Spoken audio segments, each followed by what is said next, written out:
Hi සුබ දවසක් ඔයාලට. අද වීඩියෝ එකකින් අරන් ඉන්නේ කෙයා ගිවර් කෙනෙක් විදිහට ලංකාවේ ඉඳලා නවසීලන්තෙට එන්න බලන් ඉන්න ඔයාලට තමයි අද වීඩියෝ එක අරන් ඉන්නේ. ඉතින් මට කමෙන්ට් කරලා අහලා තිබුණා කෙයා ගිවර් කෙනෙක් විදිහට එනවා නම් නවසීලන්තෙට මොනවද තියෙන්න ඕනේ සුදුසුකම් කොහොමද විස්තර ටිකක් දැනගන්න පුළුවන්ද කියලා. ඉතින් මම ඒ වෙනුවෙන් තමයි මේ වීඩියෝ එක කරේ. ඉතින් මුලින්ම කියන්න ඕනේ වීඩියෝ එකට යන්න කලින් මම ඉමිග්‍රේෂන් ඇඩ්වයිසර් කෙනෙක් නම් නෙමෙයි. ඔයාලා විස්තර ඇහුව නිසා විස්තර ටිකක් හොයලා තමයි මම මේ වීඩියෝ එක හැදුවේ. ඉතින් මේ විස්තර එකක්වත් මං හිතලා කියන ඒවා නෙමෙයි මේවා ගවර්න්මන්ට් වෙබ්සයිට් වලින් ඒ කියන්නේ නිව්සීලන්ත ගවර්න්මන්ට් වෙබ්සයිට් වලින් තමයි මේ විස්තර ගත්තේ. ඉතින් එහෙම විස්තර අරගෙන තමයි ඔයාලා වෙනුවෙන් මේ වීඩියෝ එක හැදුවේ. එහෙනම් ආරාධනා කරනවා වීඩියෝ එක පුරාවටම රැඳිලා ඉන්න කියලා. ඉතින් මම මේ වීඩියෝ එකෙන් කතා කරනවා කෙයා ගිවර් කෙනෙක් විදිහට නවසීලන්තයට එනකොට මුලින්ම තියෙනවනේ සුදුසුකම් මොනවාද, ඊට පස්සේ මේකේ තියෙන ජොබ් වර්ග, ඊට පස්සේ කෙයා ගිවර් කෙනෙක්ට ගෙවන සැලරි එක කොහොමද, ඊට පස්සේ කොහොමද ජොබ් එකකට ඇප්ලයි කරන්නේ, ඊට පස්සේ CV එකක් කවර් ලෙටර් එකක් හදාගන්නේ කොහොමද ජොබ් එකක් හොයාගන්නේ වගේ මාතෘකා වගේම නවසීලන්තයට ආවට පස්සේ ඔයාලට පදිංචිය ගන්න එහෙම නැත්නම් රෙසිඩන්ස් වීසා දාන්නේ කොහොමද, ඒවට අවශ්‍ය සුදුසුකම් මොනවාද වගේ විස්තර ටිකක් මම මේ වීඩියෝ එකෙන් ඔයාලත් එක්ක බෙදා ගන්න බලාපොරොත්තු වෙනවා. එහෙනම් අපි යන් වීඩියෝ එකට.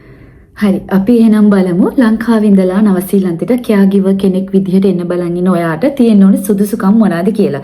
ඉතින් මුලින්ම තියෙන්න ඕනේ NVQ level 3 හෝ 4 කරලා ඒකේ සර්ටිෆිකේට් එක ඔයාට තියෙන්න ඕනේ.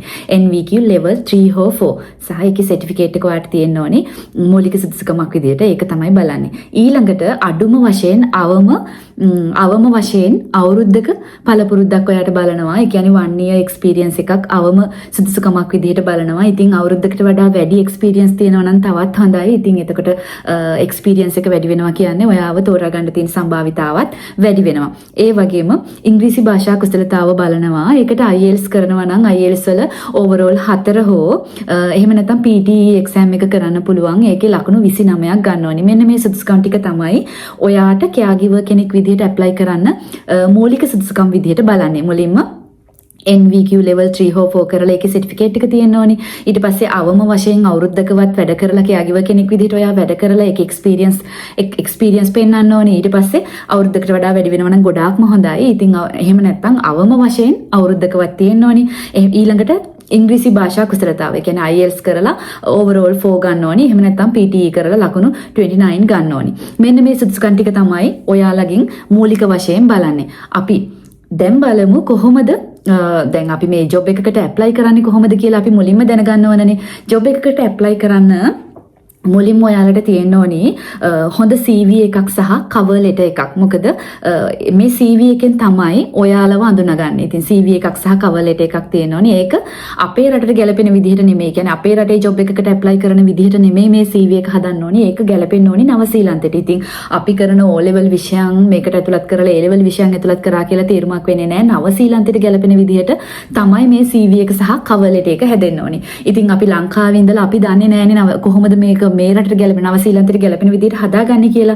ඉතින් ඒකට නවසීලන්ත ගවර්න්මන්ට් එකෙන් හඳුනලා දීලා තියෙනවා වෙබ්සයිට් එකක්. මම ඔයාලට දැන් ඩිස්ප්ලේ එකට ඒක දාන්නම්. මෙන්න මේ වෙබ්සයිට් එක හරහා ගිහිල්ලා ඔයාලට පුළුවන් ඔයාලගේ ඩීටේල්ස් ටික ඇතුළත් කරලා ඔයාලගේ විස්තර ටික ඇතුළත් කරලා ඔයාලගේ එක්ස්පීරියන්ස් ඔයාලගේ ඉල්ලන පෞද්ගලික විස්තර මේ දේවල් ඇතුළත් කරලා නවසීලන්තයට ගැලපෙන විදිහට ඔයාලගේ CV එක සහ cover letter එක හදාගන්න. මිලේම ඔයාලගේ විස්තර ඇතුළත් කරලා මෙහෙට ගැලපෙන විදිහට කියන්නේ නවසීලන්තයට ගැලපෙන විදිහට කොහොමද CV එකක් හදාගන්නේ.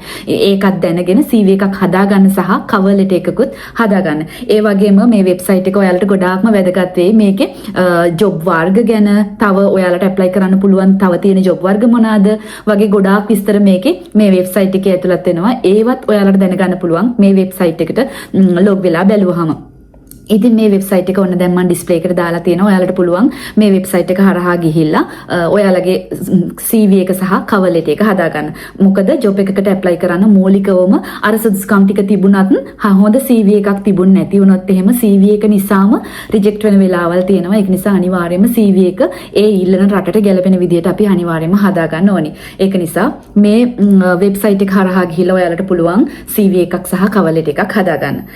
ඊළඟට ජොබ් වලට ඇප්ලයි කරන්න කලින් කෙයාගිවර් කිව්වට කෙයාගිවර් එකේ ගොඩාක් කැටගරිස් තියෙනවා. කෙයාගිවර් කියලා විතරක්ම නෙමෙයි. ඉතින් ඔයාලගේ සුදුසුකම් අනුව ඔයාලට පුළුවන් ගිහිල්ලා අර වෙබ්සයිට් එකෙන්ම බලලා ඔයාලගේ සුදුසුකම් වලට අනුව මෙන්න මේ කැටගරි වලින් ඔයාලට තෝරගන්න මොකටද ඇප්ලයි කරන්න කියලා. එතකොට මේ ජොබ් කැටගරිස් බැලුවාම කමියුනිටි සපෝට් වර්කර්ස් කියලා තියෙනවා. ඊට පස්සේ හෙල්ත් කෙයාර් ඇසිස්ටන්ට් තියෙනවා.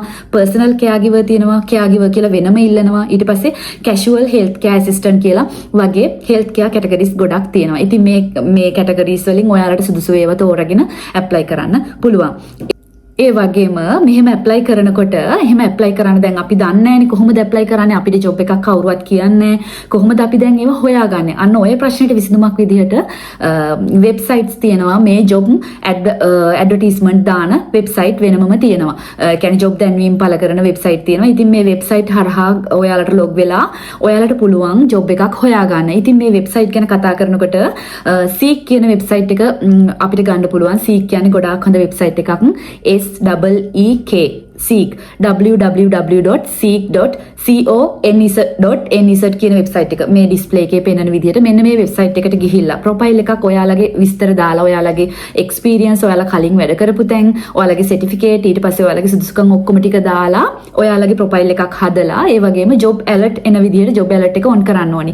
මෙහෙම ඔන් කරලා තිබ්බහම ඔයාලට මේ වෙබ්සයිට් එකේ කෙයාගිවර් ජොබ් එකක් ජොබ් දැන්වීමක් පළ වුණ ගමන්ම ඔයාලට ඊමේල් එකක් එනවා මේ ජොබ් ඇලර්ට් එක හරහා මෙන්න මෙහෙම ජොබ් එකක් පළ වෙලා තියෙනවා ඔයාට පුළුවන් ඇප්ලයි කරන්න කියලා.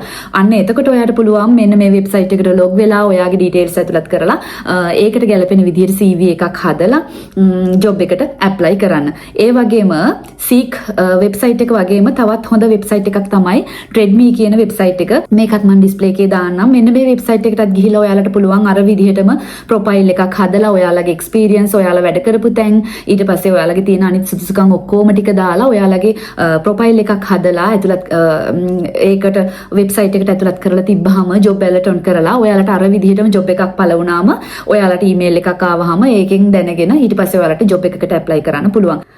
ඒ වගේම අර කිව්ව වෙබ්සයිට් දෙක වගේම ඔයාලට පුළුවන් LinkedIn කියන සෝෂල් මීඩියා ප්ලැට්ෆෝම් එක හරහා ජොබ් හොයාගන්න පුළුවන්. ඉතින් මේ සෝෂල් මීඩියා ප්ලැට්ෆෝම් එකට ගිහිල්ලා ඔයාලගේ ප්‍රොෆයිල් එකක් හදලා ඒකෙත් මේ විදිහටම ජොබ් දැන්වීම් පළ වෙනවා. ඉතින් ඊට පස්සේ ඔයාලට පුළුවන් අර විදිහටම ජොබ් වලට ඇප්ලයි කරන්න. ඉතින් ඔය විදිහට ඇප්ලයි කරන්න පුළුවන් ජොබ් එකක් නවසීලන්තෙන් කෙයාගිවර් කෙනෙක් විදිහට ඔයාලට හොයාගන්න පුළුවන්. ඉතින් මෙහෙම හොයාගන්නකොට මෙහෙම ඇප්ලයි කරනකොට ඔයාලා CV එක හදනකොට ඔයාලා ඇප්ලයි කරන හැම ජොබ් එකකටම එකම CV එක දැම්මොත් ඒකත් හරියන්නේ නැහැ. ඔයාලව රිජෙක්ට් වෙන්න හේතුවක් වෙනවා ඒකත්. ඉතින් ඒක නිසා ඔයාලා ඇප්ලයි කරන ජොබ් එකේ ඩිස්ක්‍රිප්ෂන් එක බලලා ඒකට ගැලපෙන විදිහට CV එකක් හදලා දානවා නම් ගොඩක්ම හොඳයි. මොකද ඔයාලව මුලින්ම තෝරගන්නේ කම්පියුටර් බේස් නිසා. ඒ කියන්නේ කම්පියුටර් එකක් තමයි ඔයාලව සිලෙක්ට් කරන්නේ මුලින්ම. ඔයාලගේ CV එක තමයි එහෙම සිලෙක්ට් කරගන්නේ. ඉතින් එතකොට ඔයාලගේ CV එකේ ජොබ් එකට අදාළ ඩිස්ක්‍රිප්ෂන් එකේ තියෙන වචනම තියෙනවා නම් ඔයාලගේ CV එක තේරෙන්න සුදුසුකමක් විදිහට ඒක වැටෙනවා. මොකද එතකොට ගැලපෙනවනේ. ඒ ගැලපෙන නිසා ඔයාලගේ CV එක තේරෙන්න පුළුවන්. ඒක නිසා ඒ ගැනත් සැලකිලිමත් වෙන්න. ඔයාලගේ CV එක හදද්දි ඒ ජොබ් වලට ජොබ් වල ඩිස්ක්‍රිප්ෂන් බලලා ඒවට අදාළ විදිහට ගැලපෙන විදිහට ඔයාලගේ එක්ස්පීරියන්ස් ඔයාලා වැඩ කරපු තැන් ඊට පස්සේ ඔයාලගේ අනිත් සුදුසුකම් ඔක්කොම ටික දාලා ඔයාලට CV එකක් සහ කවර් ලෙටර් එකක් හදලා ඇප්ලයි කරන්න පුළුවන්. ඔන්න ඔය විදිහට තමයි ජොබ් වලට ඇප්ලයි කරන්න තියෙන්නේ. හරි. අපි ඊළඟ මාතෘකාවට යමු. අපි ඊළඟට බලමු කෙයාගිවර් කෙනෙක්ට පැයකට කොච්චරක් ගෙවනවද කියලා. අපි මූලිකවම වෙන රටකට යන්නේ සල්ලි හොයන්නනේ. ඉතින් ඇත්තටම සල්ලි නිසානේ අපි යන්නේ. එහෙනම් අපිට වැදගත් වෙනවා මෙන්න මේ කොටස. පැයකට කොච්චරක් ගෙවනවද කියලා බලමු. එතකොට ඒක බලපාන්නේ ඔයාලගේ තියෙන සුදුසුකම් අනුව. ඔයාලගේ තියෙන සුදුසුකම් එක්ස්පීරියන්ස් එක වගේම ඔයාලා වැඩ කරන කම්පැනි එක ආයතනය මත තමයි මේ ගෙවන ගාණ තීරණය වෙන්නේ. ඔයාලට එන්ස්කෝ level 2 තියෙනවා නම් $23 ඉඳලා 24.50ක් දක්වා ගෙවනවා. මම ඩිස්ප්ලේ එකේ පෙන්වන විදිහට එන්ස්කෝ level 3 තියෙනවා නම් $25 ඉඳලා 27.50ක් දක්වා ගෙවනවා කියලා කියනවා. එන්ස්කෝ level 4 තියෙනවා නම් $27 ඉඳලා $32ක් දක්වා ගෙවනවා කියලා කියනවා පැයකට. ඉතින් ඔයාලා වැඩ කරන පැය ගාන අනුව ඔයාලගේ සම්පූර්ණ සැලරි එක තීරණය වෙනවා. මේක එක්ස්පීරියන්ස් එක සහ ඔයා වැඩ කරන ආයතනය සම්පූර්ණයෙන්ම පදනම් වෙනවා ඔයාගේ සැලරි එක සහ ඔයාට ගෙවන ගාන තීරණය වෙන්න. ඉතින් ඒකත් ඔයාට අර තෝරගන්න පුළුවන් වෙන්නේ අර වගේ වෙබ්සයිට් වලින්ම තමයි. වෙබ්සයිට් වලට ගිහිල්ලා හොඳට අධ්‍යයනය කරලා බලලා තමයි තෝරගන්න වෙන්නේ. ඒ හැම දෙයකම වැදගත් වෙන්නේ ඔයාගේ සුදුසුකම් සහ ඔයාගේ එක්ස්පීරියන්ස් එක. ඊළඟ වැදගත්ම මාතෘකාව තමයි නවසීලන්තයට ආවට පස්සේ ඕනම කෙනෙක් බලන්නේ ඊළඟට පදිංචියට ඇප්ලයි කරන්න. ඒ කියන්නේ නවසීලන්ත රෙසිඩෙන්සි වීසා ඇප්ලයි කරන්න තමයි ඊළඟට වැදගත්ම මාතෘකාව වෙන්නේ. ඉතින් අපි කොච්චර සල්ලි හෙව්වත් නැත්තම් අපිට වෙන්නේ වීසා වලට ඒ සල්ලි ටික ආපහු යට කරලා අපිට ආපහු වැඩ කර ඉන්න තමයි. ඉතින් අපිට අපේ සල්ලි ඉතිරි කරගන්න වෙන්නෙත් නෑ. ඒ වගේම අපිට ඉදිරියට හරිම අමාරුවෙන් තමයි ඉන්න වෙන්නේ. ඉතින් ඒකට පහසුම ක්‍රමය තමයි මෙහි පදිංචි වීසා. එහෙම නැත්නම් රෙසිඩෙන්සි වීසා දාගන්න එක, පදිංචිය ලබා ගන්න එක තමයි ඒකට කරන්න තියෙන හොඳම දේ.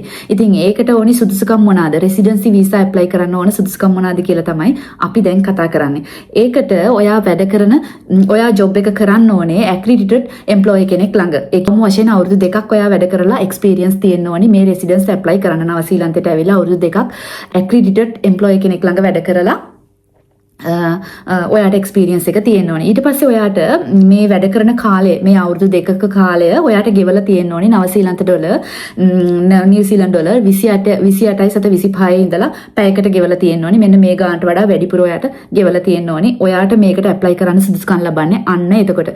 ඒ වගේම දැන් අපි ජොබ් එකකට ඇප්ලයි කරනකොට අපෙන් බැලුවනේ ඉංග්‍රීසි බැලුවන IELTS බැලුවා ඕවරෝල් 4ක්. හැබැයි රෙසිඩෙන්සි වීසා ඇප්ලයි කරනකොට ඔයාට ඕවරෝල් IELTS කරනවා නම් ඕවරෝල් 6.5ක් බලනවා, 6.5 බලනවා. PTE කරොත් ලකුණු 58ක් ගන්න ඕනි. ඒ කියන්නේ අපි අර ඇප්ලයි කරනකොට වගේ නෙමෙයි රෙසිඩෙන්සි වීසා. එහෙම නැත්නම් පදිංචිය ගන්නකොට මේක ටිකක් වැඩිපුර බලනවා. ඒක නිසා අනිවාර්යයෙන්ම ඉංග්‍රීසි පුළුවන් වෙන්න ඕනේ.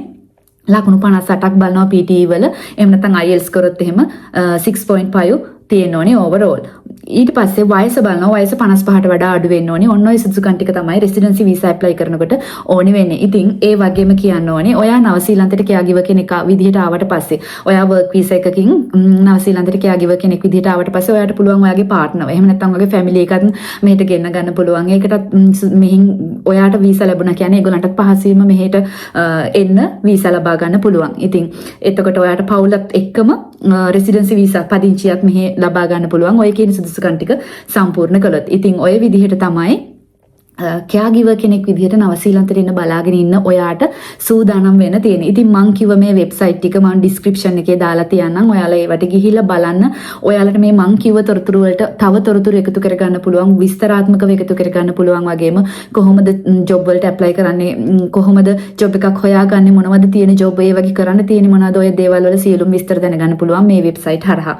ඒ වගේම මගේ වීඩියෝ එක බැලුවා ඔයාට ගොඩාක් ස්තුතියි කියලා කියනවා. වගේම ප්‍රශ්නයක් තියෙනවා නම් කමෙන්ට් එකක් දාලා යන්න, ලයික් එකක් දාලා යන වගේම තවත් නවසීලන්තයට එන කැමති කෙනෙක්ට බලන්න කැමති නම් ෂෙයා කරන්නත් කියලා ආදරෙන් ඉල්ලනවා.